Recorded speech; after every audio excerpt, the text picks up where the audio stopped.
Alright, have you stayed at a ryokan yet? Well, if you haven't, in this video, I'm gonna cover off a cheap ryokan stay as well as an expensive ryokan stay. I love staying at ryokans. I think it's an awesome experience and it really gives you a unique kind of lens on what it is to feel or what it is to live in a more traditional Japanese type of accommodation, especially from the past. So yeah, let's get straight into the video. I'm really excited to kind of showcase both of the onsens, or sorry, both of the ryokans.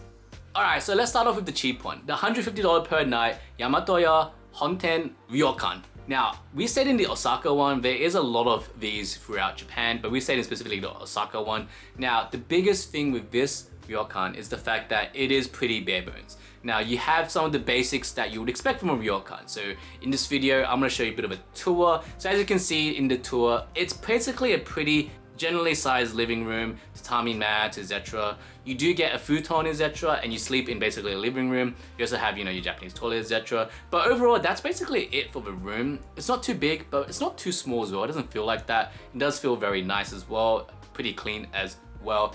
With the actual amenities of the hotel, you do get your public bath, which you can see here. I mean, I couldn't take photos of it, but you can see here, it's, sizable, it's there.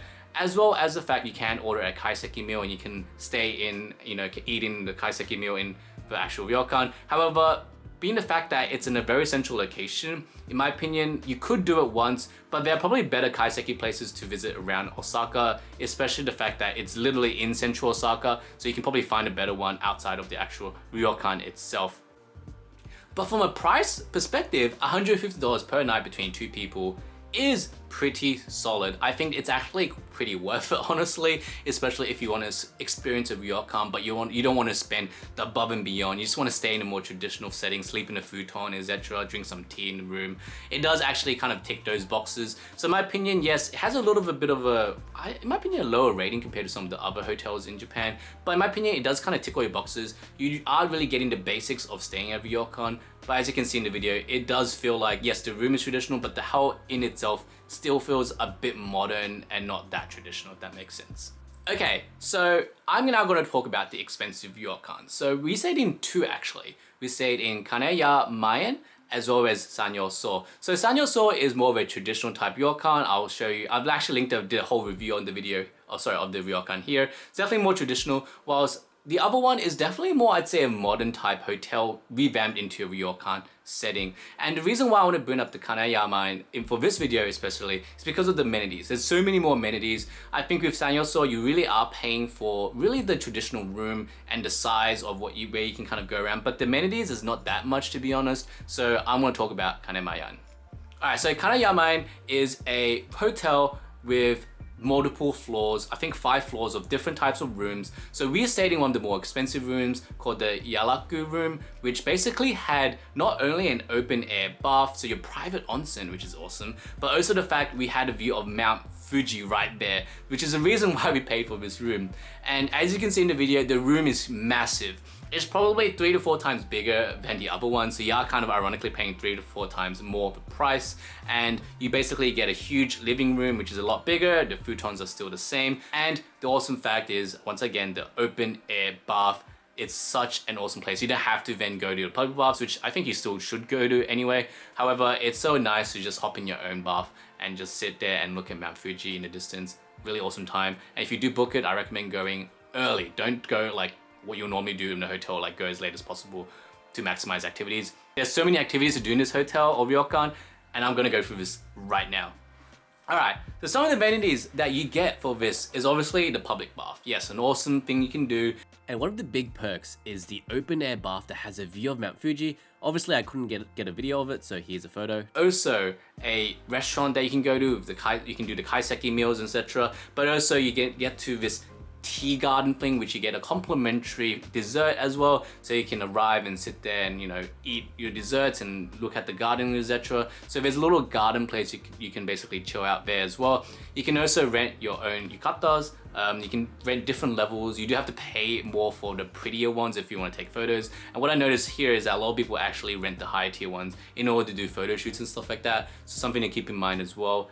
There's also a big garden you can actually go out and kind of walk around, although it is very chilly in winter, so we actually didn't do it. However, if you are going in slightly less cold times, then it's a nice little walk around as well. This place also offers different performances. There's different performances, for example, at 9 PM. There's different performances, I think, later in the night as well. So keep an eye on the schedule. But basically, this place is jam-packed. When you arrive at 3 PM, you can literally do as much stuff here up until when you need to sleep. So in my opinion, this is one of the best ryokans to stay at if you do want to do a lot of activities with your partner or with your family, etc. And if you are feeling kind of like peckish at night, there are little food stores actually. You can actually buy food at late at night, which, although I didn't really see many people going there because I think the kaiseki meals are already pretty filling, to be honest.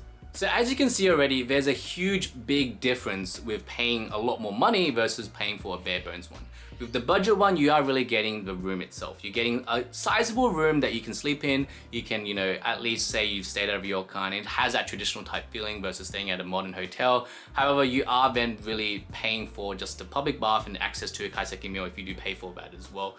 Whilst Kanayamaen, as well as even Sanyaso, have way more amenities, although Kanayamaen has so many more amenities than Sanyaso. It has all the things I've mentioned, the cultural performances. Basically, it's a full-blown out ryokan experience where you pay for the one night and you experience everything from 3 to 10 PM, and you basically don't have anything, you don't need to even leave the place, because most of the times when you book a hotel, you are sleeping in and then you're going out for activities. I would highly recommend just spending a night there because it's so awesome. There's so many things you can do. There's also complimentary, I think, wine and alcohol and stuff during certain times. I'm not 100% sure on this one. I'm not a big alcohol drinker. However, I did go into the lounge and got some. I tried one wine. Yes, I tried one wine. But if there was a free period as well where you can go in and have some lounge access and drink some wine. But I would be aware that it's quite busy after dinner. But yeah. Hopefully this kind of video goes through both experiences I talked through it quite quickly, but it is a pretty cool experience to stay at a really expensive ryokan with so many different features. And yeah, expensive in certain relative terms. I think 1,000 plus is kind of expensive for one night. However, it's still a really worthwhile experience. If you do have the, cash available, I would really spend that one night there and just test it out. I think it'd be awesome. And yeah, you get an awesome view of Mount Fuji as well if you pick on those rooms with Mount Fuji. Now, this ryokan does definitely have, or this hotel has cheaper rooms, so keep that in mind. You don't have to go all out, but in my opinion, going all out is still pretty fun, especially if you have the funds to do it. So yeah, hopefully this video kind of go through those experiences. And yeah, I will do a full review on Kanayamaen because I think it's worthwhile to do a full video on it. However, for this video, I just wanted to compare the difference between a cheaper ryokan and a more expensive ryokan and what you really get from an expensive ryokan. So yeah, leave a comment below what you think, and I'll see you in the next video. Don't forget to like and subscribe for more content on Japan.